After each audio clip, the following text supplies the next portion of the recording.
At the beginning of the issue of insecurity in Nigeria, when the issue of Amatekan came into bear, where the late Akeredolu, the then governor of Ondo State, gave his full support on the establishment of Amatekan, the state security.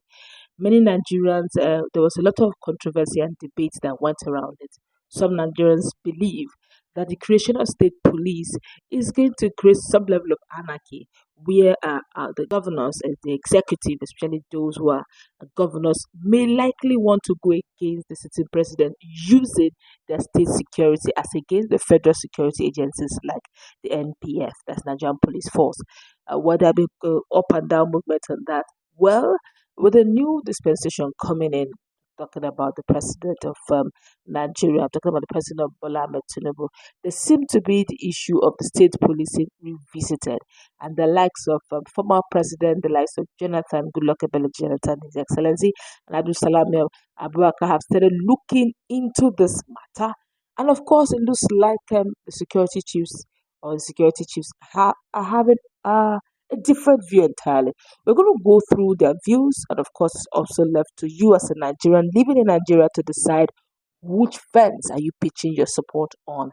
But before we go to the news proper, kindly subscribe to our channel by clicking on the red subscribe button. Beside it, you will see a bell notification icon. Please go ahead, click on it to get notified as soon as we update our channel on YouTube. Let's quickly go into news proper. Now, according to the news, support for state gains further momentum a few hours ago with two former Nigerian leaders, Dr. Goodluck Ebele Jonathan and General Abdul Salam Abubakar, throwing their weight behind it. Now, they suggested that such issues or that issues such as its integration into the national security or architecture and operationalization must be adequately addressed. Now, Senate President Godswill Akpabio and the House of Representatives Speaker Tajuddin Abbas, who also supported the proposed policing model, gave reasons why it should start now. However, Inspector General of Police Kayode Egbetokun differed with them. He said Nigeria was not ripe for state police. Jonathan Abubakar and Akpabio Abbas and Egbetokun spoke at a one-day dialogue on state policing in Abuja some few hours ago. Now, President Bola Ahmed Tinubu, who was the special guest of honor at the event with the theme Pathways to Peace, Reimagining Policing in Nigeria, renewed his commitment to reforming the police. It was organized by the House of Representatives ahead of the passage of the state police bill before it, and the executive bill was rejected by the Ninth National Assembly on the grounds that governors could misuse the state police if empowered to have control over its personnel. However, the rising spats of insecurity made many of those opposed to the idea change their position and support it. Now, for instance, many states in the north are now fully in support of the state police. Last month, 16 states indicated their support of state police at the National Economic Council, that's NEC meeting. Now, the remaining states are expected to make their position known at this month's next meeting. Now, Vice President Kashim Shettima, who represented President Bola Ahmed Tinubu at at the event, said that state policing was not just a policy proposal, but a potential milestone in the evolution of the nation's law enforcement framework. And the framework, according to him, will give birth to a law enforcement agency that would address the demands of all communities across the country. The president said, "We view the outcomes of today's deliberations as crucial inputs that will guide the government's actions towards reforming the institution of the police and achieving a safer and more secure Nigeria. In our deliberations, let us consider the implications of state policing from multiple perspectives. We must evaluate its potential to improve response times to emergencies, adapt to specific local challenges, and increase accountability. At the same time, we must address concerns related to the standardization of training, oversight, and safeguarding of civil liberties." He expressed delight that the 10th House of Representatives has keyed into the idea of state policing, noting that the involvement of the legislature in the reform proposal ensures continuity and synergy.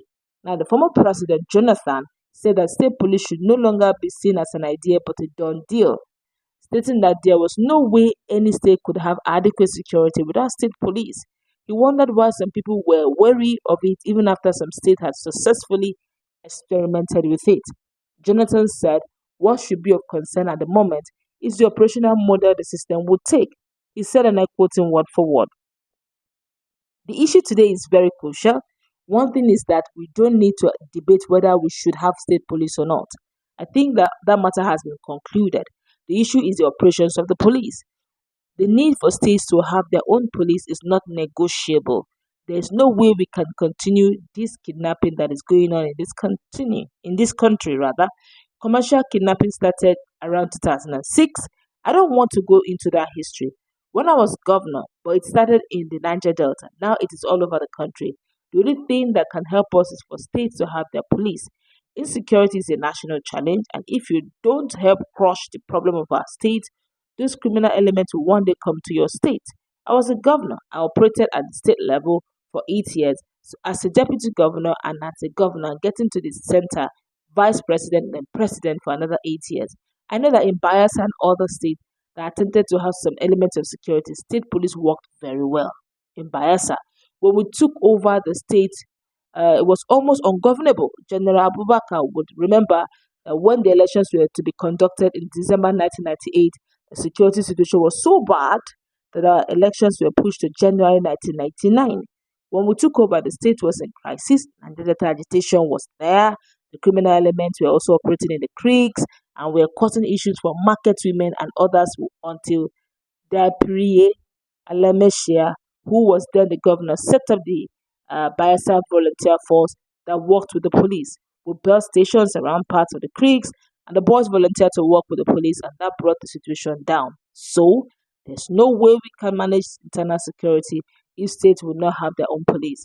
But how would the state police function vis-a-vis the national security architecture? When I set up the 2014 National Dialogue, we had lots of challenges in the country. People were agitating in so many areas, but one thing that almost the 500 delegates agreed upon without much ado was the issue of state police. When that issue came up, everyone supported the issue of state police, so we cannot move away from that state police. State police was accepted, National Border Force was accepted, Coast Guard was also accepted. So the National Assembly, while debating or conducting public hearings on state police, these issues of National Border Force must be considered. Yes, the immigration and the custom carry out border controls, but they cannot play the role of National Border Force. When we have a National Border Force, we will be able to contain these enemies. Also, the customs and the immigration personnel carry weapons, but they may not have been sufficiently trained to confront these criminals. I was in the customs for 2 years before I entered the university, and the training given to us was not enough to confront the criminals. So these issues must be integrated with the issues of the state police. We are not going to waste our time debating whether we should have state police or not, because we operated it before. The military scrapped it because of the abuse, and that is the area we should concentrate on. We should concentrate on that abuse. How do we manage the state police so that it will not be abused by state political actors? If state political actors are abusing the state police and using the state police to harass and make life miserable for people who do not belong to their political parties, would the commander-in-chief sit down and watch, or would he order the military to go and overrun the state police? Of course, that will bring crisis. Jonathan said the key areas that have to be debated is how to run the state police vis-a-vis the national security architecture of the country. Of course, Abubakar also spoke at length on that matter. But let's find out, of course, he's also standing with the former president of Nigeria, Goodluck, Ebele, Jonathan. But let's find out what Egbetukun said. The IGP, Egbetukun, who was represented at the event by AIG Ben Okolo, said the country was not mature for that state police. He added that apart from leading to multiple command structures, state police could become a political tool in the hands of governors. The police boss also said that the state policing would exacerbate ethnic tension and lead to divided loyalty in the state.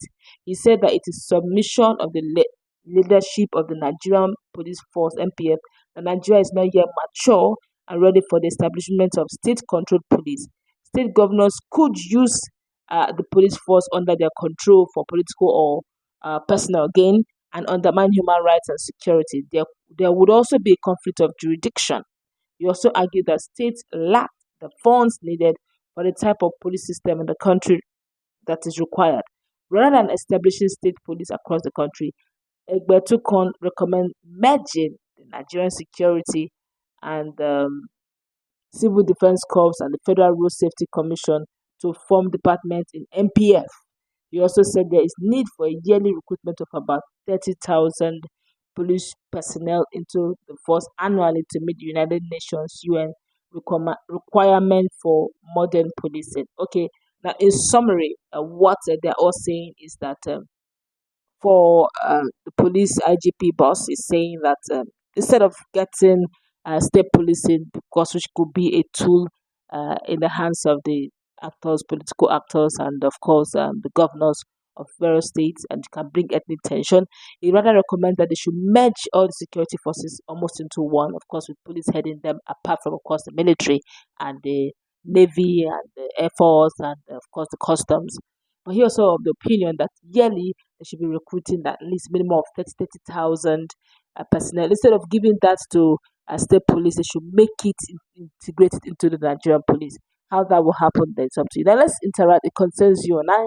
If you're living in Nigeria, you have relatives living in Nigeria. Let's interact. Let's brainstorm. Who do you believe, or who do you stand with? Is it with the IGP boss, or do you stand with the former governor, former president, uh, Goodluck, Ebele, Jonathan, and of course General Abdulsamil Abubakar retired on this matter? Have a nice